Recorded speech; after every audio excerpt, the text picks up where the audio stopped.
Hi, I'm Mark Rossano, founder and CEO of C6 Capital Holdings, coming to you from Primary Vision Network.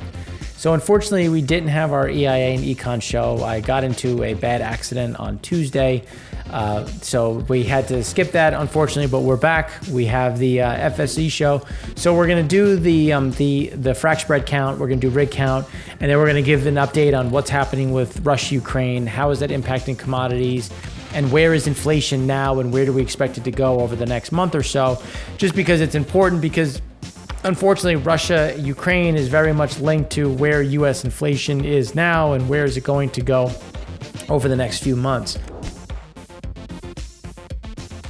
So just getting back to the frac spread count. So last week it was 280. This week it's 272. So we had a decline of 8. This is seasonally normal. Normally at this period of time, there is a little bit of a slowdown. It's not crazy. It's just you have some of the smaller basins that picked up one or two spreads. They go down. The Permian slowed down a touch. The Anadarko, Appalachia stayed fairly strong.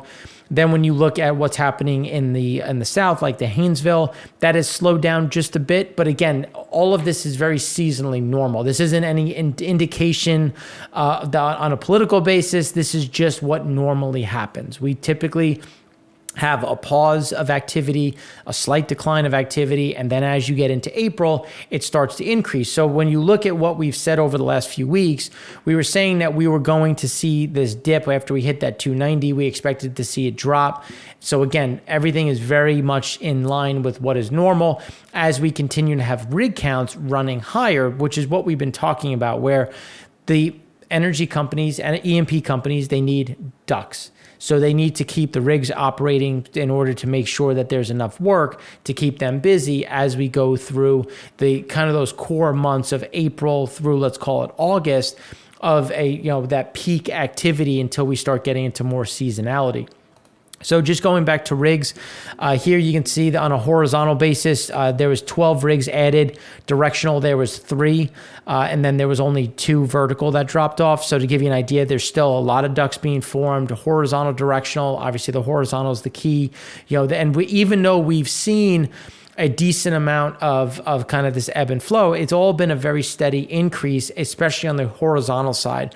We continue to see horizontals getting added, them staying with increasing the amount of work. And this is all about replenishing that DUC count as we go into some of these pivotal months.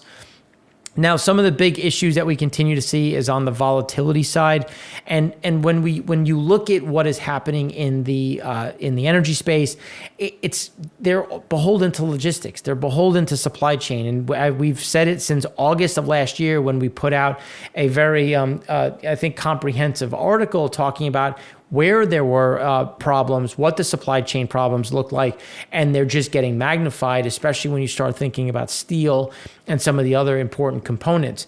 But when you look at what the consumer is spending, and this is when you start looking at, well, what is the consumer going to spend? Because it's also not just the consumer, it's also E&P, because oilfield services, they consume diesel. Diesel prices are at record levels, and we'll talk about that in a minute. But the consumer is starting to feel that pain. And even though, and this is just showing you some of the different pieces of where we sit right now based on the consumer basket, food continues to surge higher, but everyone talks about fuel. Even though when you look at what is normally spent, fuel's actually at the back end of it.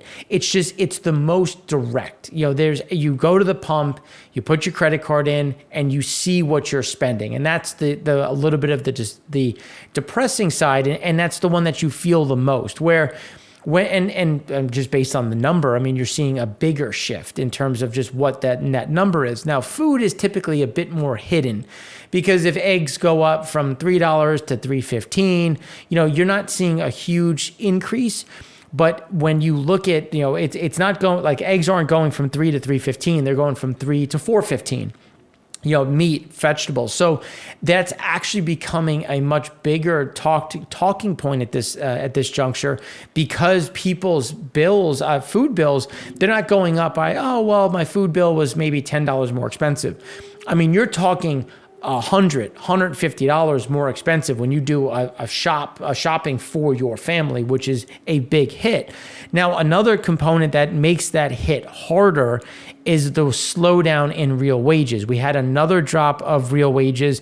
You can see that on the year-over-year basis, it's down negative 2.6%. When you look at it year-over-year, it's down negative 2.3%. So you're seeing a fairly sizable hit to the consumer, not just on the inflation numbers themselves, but also what those inflation numbers mean and how wages still are not keeping pace. So again, that is the biggest issue that we continue to see, is inflation going higher while wages aren't keeping pace.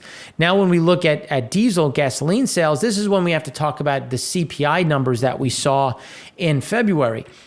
Russia invaded Ukraine February 24th. Now, given there was assumptions, you had oil prices moving up, but for most of February, oil prices were about $90 to $95 with an average price of $93, where we're currently sitting at $109. To give you an idea of most of the inflation we're experiencing now in terms of gasoline, diesel, is going to hit in March. So the fact that you had CPI numbers coming in right around estimates, the real pain is going to happen this month. And if you remember from what we were talking about last year, we expected January, February to be fairly flat on inflation. Clearly, that was wrong given what happened with in energy, but we expected wages to really start to accelerate in March, and that was going to be the next driver of inflation. So not only do we have wages going higher, we currently have energy prices where they are, and where we have diesel prices. So here you can see diesel prices, gasoline prices on this one are back to, and this isn't inflation adjusted or anything. So just based on sheer price, you get an idea of how high we are versus where we were back in 2008. But most of the February, we were sitting at about $3.50. So now that we're back at about $4.50, we've added almost $1 since February 24th to right now. So again, just giving an idea of where that pain is really going to sit. Now on the diesel front, something very similar. This is diesel prices. You get an idea of where the pain is. And then again, you see that we're right back to the highs. But a big chunk of that is going to be recognized in March, and diesel takes longer, that pricing impact, to really hit the logistical footprint. So this was a chart that came out from GasBuddy. I thought it was a good chart looking at the average gallons per transaction versus price. So it just shows you that people are not filling up as much. I guess, I never really understood the hope on this. And I, at the same time, you kind of get it, where it's like people want to hope that it's not going to be as expensive. They have a set limit where it's like, look, I can only spend $50. I can't spend more than $50. That's my budget. That's when you're starting to see how gallons are coming down. And the question is going to be how much demand is going to, how much destruction are we going to see on the demand side? And as I gave a podcast, I did a podcast this afternoon where I really talked about, demand destruction in the U.S. It's going to happen, but it's a smaller degree. The demand destruction that we really see is going to be in the emerging markets. That's where you see the biggest hit and the biggest impacts when you start looking at where are we going to see oil. Because again, we can talk about supply. We know about supply. We've highlighted it time and time again over the last couple of weeks, looking at what Russia exports, what the imports are going to be. But that's where you get the biggest impact is going to be on the emerging market side. So yes, you'll lose supply, but how much demand are you going to lose at this pricing level? So this is, I thought, a good chart from Morning Consult. So how much respondents said they drove in the last month relative to their usual amount. You can see most are still driving their typical amount. 30% said that they drove a little bit less. And reason for driving less obviously was given based on prices were higher. So the question is really not so much, you can't call up work and say, I'm not coming in because prices are high. So you're kind of beholden to that, but it's a bigger impact in terms of summer driving demand. So realistically, when we look at where demand destruction is going to come in, it's really not right now. It's just you're not going to get the same bump in the summer. It'll increase, but you're not going to get the same rate of change. You're not going to get the same volume demand. And that's how we're going to see in the US's perspective, that's where we're going to see demand destruction. Not so much where all of a sudden you're consuming 8.9 million barrels a day of gasoline to 7.9. It's just where in the summer, if we're supposed to go from 8.9 to 9.5, we'll go to 9.1, 9.2. And it's just because the people are going to say, look, I can't take this vacation. It's going to be a staycation. We're still going to drive. It's just we're going to drive local. We're not going to drive to 4 hours to a beach resort or whatnot. Like that's how this changes. And it's also important to look at who's the sample set, which is 2,100 people. So again, it's also a matter of just understanding what we're talking about, but this is just one sample set. High prices discourage purchases of new cars, homes, restaurant meals. That's something that you're going to see is where is the excess? Like, what do I not have to buy right now? Restaurant meals and takeout, I think, is a high one. Used cars, furniture, electronics, vacations and travel. So the ones I want to focus on in this chart is vacations and travel and restaurant meals takeout. Those are the ones that are really discretionary. You don't have to do any of those. And that's where I think those are going to be the ones to watch because the prices are too high. We're not going to see them come down, especially on the food front. And that's where I think you're going to see the biggest impact, which is really going to also drive into what we've talked about with that summer driving demand. Where are we going to see that demand or really where are we not going to see that demand? And I think that's going to be the key thing to watch as we go through spring and into that summer driving season. Now, when you look at CPI, here you can see just the surge. When you look at against estimates, CPI month over month was expected at 0.8. A month over month core was expected at 0.5. Year over year was expected at 7.9, came in right there. So when you start looking at the urban consumers, commodities, less food and energy, you're at 12.3%. Then when you start looking at services, less energy, you're at 4.4%. Like we're seeing this rate of change. And when you look at the flexible side, CPI, urban consumer commodities, less food and energy, year over year, you get an idea of just how elevated we are versus the 70s, which is why when we look at what the Fed is going to do, they really are beholden to a rate rise, just given where inflation is, where it normally is at this point in time in this type of inflationary environment. And what is that going to mean going forward? So then when we start breaking down where things are, core CPI at 6.4%. Remember, this is supposed to be at about 2%. So to give you an idea of the elevated side. But I just want to hone in on this on the sticky. The Atlanta Fed sticky CPI is at 4.5%. That's the one that if you strip out where fuel is, where are things not going to deviate? And yes, gasoline's gonna dance. Anyone who went to go fill up last week and then this week, you can attest to the fact that, my God, gasoline prices are high. But diesel has a physical shortage in the market.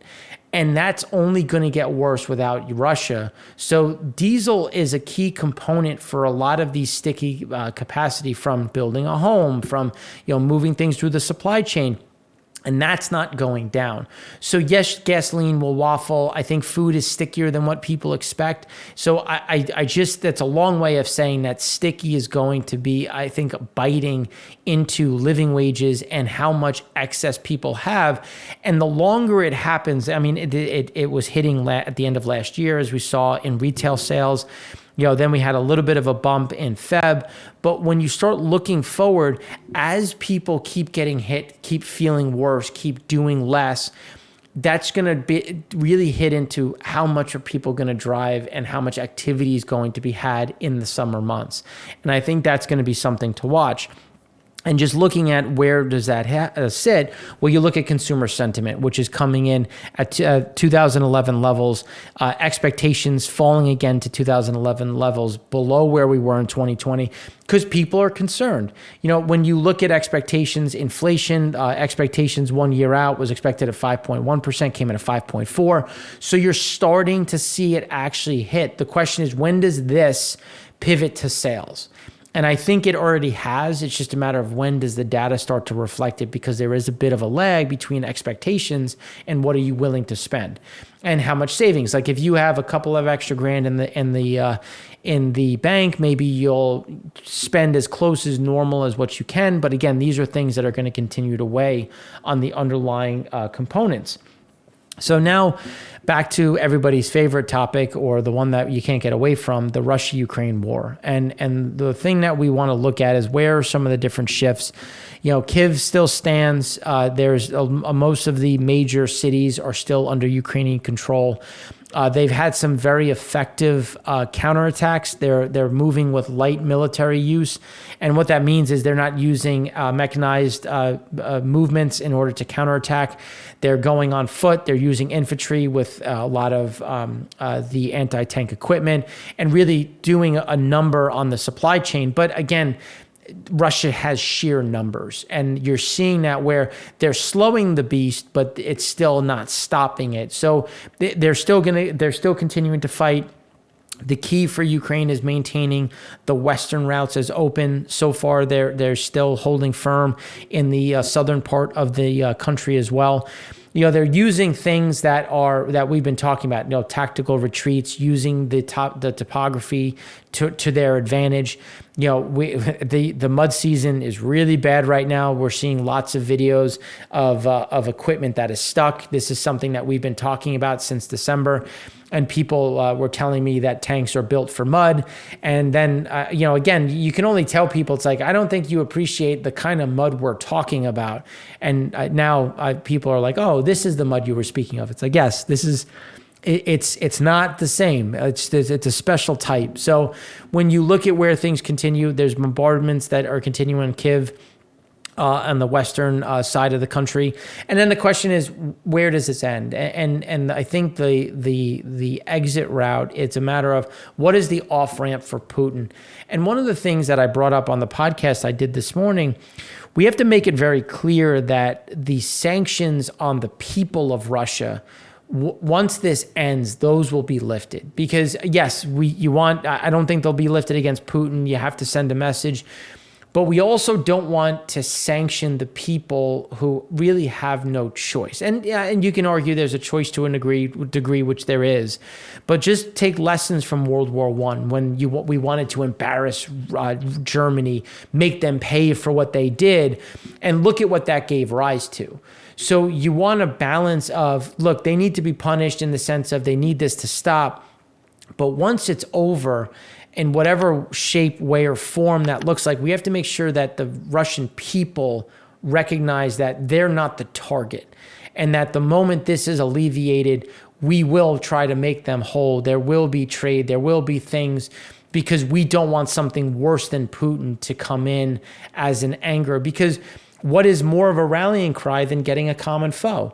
So if they can point to, look at what NATO did, look at what US did, this is it. And given they're trying the propaganda, they're trying to pivot that. But some of the more people that are there understand what's happening. They don't want Russia and Ukraine either. And then Putin is also using food as a democratic, as a punishment tool. He's withholding grain from Belarus, Kazakhstan, Armenia, other parts of Central Asia, and it's a means of punishment, because yes, Belarus, you can see here, Russia's launching from Belarus to attack Kyiv, to go from north to south, but Belarus is not committing personnel and equipment. Kazakhstan said, look, we're not going to sanction you, we're not going to condemn you, but we're also not going to give you any equipment. We're not going to give you any personnel. And that's where they're using that. And now Azerbaijan signed an agreement 2 days before the invasion. So Putin is using that as, look, they knew what we were doing, they still signed the deal anyway, so they're going to get food. And he's using that. And India's now coming up with a way of using ruble exchange, but they want a fixed exchange rate because they want to make sure that they're going to get paid. China wants something similar, but and you could say, well, they need to do this the same way. They need to punish Russia, but they need to eat. And they have their own allies. They have their own agenda. And yes, I think they're going to try as hard as possible to stay neutral. but they also have an inflation problem, and their inflation becomes our inflation. So there's this weird balance that is going to happen. And I know that there is terrible tragedies happening. I see the pictures, the pregnant women running. Like, trust me, I have 3 kids. I get it. I'm not saying I don't. I'm just saying that I'm not condoning any of this. I'm just explaining the geopolitical shifts, the chess pieces that are moving about, because everybody has their own agenda, and it's important to understand everybody's agenda and how they intersect and how those pieces are going to move. I think we're putting a lot of pressure on Russia. They're feeling it. I said from the beginning, Putin has put himself into a lose-lose situation, but he needs an off-ramp. And what is the off-ramp we decide? And I think that's the key piece. And a big part of the off-ramp is going to be, we are going to lift sanctions on things that impact the Russian people. And I think that's going to be the big divide and something we need to look at. And you have to look at, well, where are the Ukrainian refugees fleeing to? You can see a large amount of them continuing to Poland. There's a lot of movements. Right now, this is a bit old. Now the estimate is about just over 1 million. I think we're approaching 1.1 million that have fled into adjoining countries. Russia is saying that they'll maintain humanitarian corridors, but they'll only be faced towards Russia, which is obviously, we kind of know what that means. So nobody's looking to take that route. So we continue to see movements into other regions. And as the offensive gets more aggressive with bombings, artillery, I think you're going to start to see even more. And it's just showing you the kind of stress that we expect to see in other nations as they continue to move further west. Now, when you start looking at storage solutions, because oil becomes an issue, when you look at Russia, Russia only has 8 days of storage. So as they approach this 8 days, they're going to have to start worrying about shut-ins. So there is an extensive amount of problems that are going to arise, which is one of the things where the U.S. is going to try to buy what it can from other areas, but China is going to look to buy as much as they can at the discounted price, because why not? That's what they do. They go out and they find the best form of and the cheapest form of energy. And let's be fair, they don't have the best human rights record anyway. So are they really going to, say negative things? And they still need the U.S. though. Just like India is part of Quad, they need the U.S. China needs the U.S., but they also need Russia. They also need food, and that's where you get some of this balance. But as less and less oil is able to hit the market, this is where you're going to start to see Russia dealing with what are they going to shut in, and we should start to see production cuts as we get into the beginning of April. Now, while all this is happening, surging prices continue within Europe, going higher. We don't see this adjusting in general because gasoline prices are shifting higher, diesel prices. Diesel is actually a huge, Russia exports a lot of their diesel to the UK, to other parts of Northwest Europe. There's going to be, again, a lot of impacts that is just going to keep those shortages and, again, keep those prices elevated. So then when you look at Russia exports, again, it's not just oil, it's not just energy, it's palladium, platinum, gold, nickel, aluminum, coal, a lot of these pieces that are going to continue to be stress points as we go into, which is why we're seeing the prices we're seeing. But all of these are basic raw materials that go into everyday life.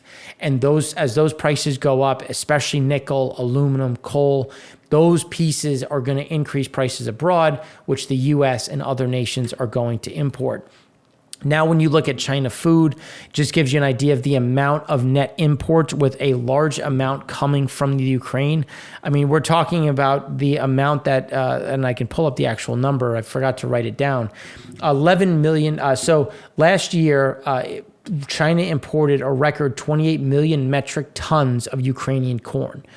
So that has to be replaced. Who is going to replace it? Where is it going to come from? And if China replaces that amount, they're taking it from someone else, whether that be Indonesia, whether that be Egypt, Nigeria, pick your country.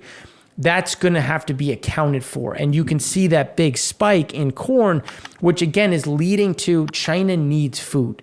it's that cut and dry. How are they going to get food? And the only answer right now is Russia. So that's where you're going to continue to see some of them playing ball to a degree, while China tries to manage their own internal inflation. How do they manage inflation? Where can they manage it? Because it's getting harder and harder and very expensive to do so.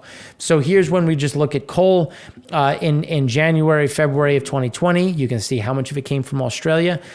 So China still has the Australia embargo. So a lot of that has come from Mongolia. And you can see that Russia has, in 2020 was 6%. In 2021, it was 13%. So they're going to continue to try to offset Australia. But as prices continue to go up, China's going to have to rethink who is their enemy, who are they going to have to do business with, even if they don't want to, because you're going to continue to see this hit hard. So when we start looking at the dollar, this is something I think is important when you look at currency share in the trade with China. So dollar receipts accounted for 97% of Russia's total exports to China in 2014, but fell to 37% as of 3Q of 2021. So when you look at what it is, they've already been getting off the dollar trade when you're looking at Russia, China. So in order to replace the dollar, it's not as hard as I think people expect it to be. But again, it's not easy. Like, it's still something. But these are some of those key adjustments where there's not going to be the huge shift, but still something that has to be addressed. But again, just also showing Russia's been trying to get away from the dollar, has been planning something, and this is something to appreciate. And that's why when we look at input prices, that input prices are going to continue to go up. There's very unusual, like the developed markets continue to be high, but we expect to see EM, emerging market prices, also spike and go closer to where developed markets are. And the same is going to be on output prices. Output prices are subsidized. So the snap on output prices, it takes time, but they're all of a sudden. It goes from flat. Oh my God, we raised it 30%. So that's the one that we have to watch, because this is why we remain so concerned on emerging markets. This is where a lot of that pain is going to be. And a lot of this is where it's going to appear and is really the leading indicator for not only our inflation, but also inflation abroad. So if you have any questions, please reach out to me. Again, I'm sorry for not getting to you, the EIA show to you, the Econ show. We'll be back to normal next week. Exciting. Unfortunately, I have to find a car. So if anybody knows of a good car dealership, please let me know. I'm in the market once it officially gets totaled. So hopefully, I can clean that up quickly. So on happier news, it's the weekend. We hope everyone has a great weekend, and thanks again for watching. I'm Mark Rossano, founder and CEO of C6 Capital Holdings, coming to you from Primary Vision Network.